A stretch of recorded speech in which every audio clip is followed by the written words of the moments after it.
Kaya pala kung makakontempt ka, wagas. By hook or by crook, aamin ka. Yun pala yung nasa isip mo every hearing.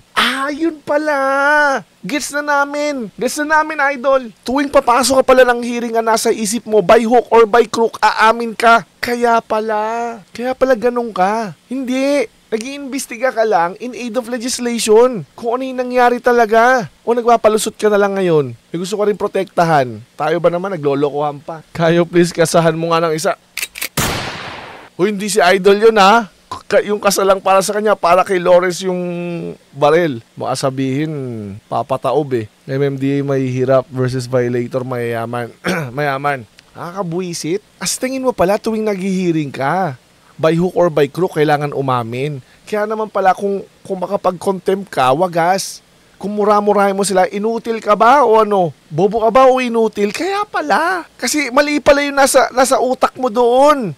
Tuwing hearing pala ang nasa isip mo, paaminin sila. Dahil hindi na umamin, wag na natin ipatawag yan. Umamin na eh. Kaya nga sa MMDA, kakausapin ko yung DOTR. How about yung LTO, sir? Just in case na lumitaw na hindi naman pala fake yung totoo. Number 7. Isa rin yan. Kasi sabihin ko, bakit kaya nag-issue agad ng statement, napakaagang statement na fake yun samantalang hindi pa kayo sure. Kasi ang sinabi lang, kasi may curve daw. May curve daw. Kaya fake. May umami na ba doon? Na fake yon. O di pa tawag mo pa rin idol. Hatang halata ka, huling-huli ka rin sa kasilungalingan mo eh. Bakit mo isisisi yun sa MMD, sa LTO? Akala ko ba sabi mo umami na? Inamin na ba yung peking yon? O ba't di mo papatawag? Sinungaling ka? Yung sasakyan na may dala ng peking plaka tapos isisisi mo sa LTO? Anong katarantaduhan yan? Dahil may curve. Akala ko umami na. O hindi, wala pang umaamin nun eh. Hindi ba dapat napaamin mo na yung tungkol sa plaka? O hindi patawag mo pa rin? Kasi tungkol sa plaka yung pag-uusapan, hindi naman tungkol doon sa ginawa nila, di ba? Peke ba yung plaka o hindi? Inamin ba nilang peke o hindi? Hindi inamin. O ano sinasabi mong umamin? Sus, tayo ba naman naglolokohan pa, idol? Yun ang pinagbasihan. Pati numbers at markings. Ay wala, saan tapang mo? Kaya nga, ipinatawag para content. Hindi ko alam kung paano nalaman yung ganong klaseng information.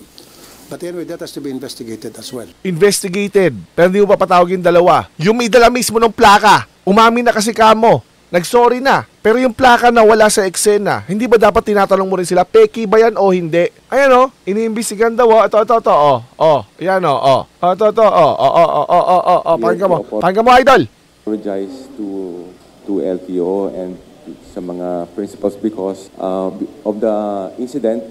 That's our main purpose. That's why we are here. The company sincerely apologizes for what happened. Yung plate number 7 po, right now we are conducting an investigation po. Paano po nangyari yun? We will cooperate. Paano nangyari? Ayan o, umami na ba tungkol sa plaka? Nasa sakyan mismo yung plaka ha. Huwag mo sabihin LTO nagkabit niyan. Ayan ang pangyayalaman mo. Dapat patawag ka rin sa Senado kasi ikaw yung incompetent.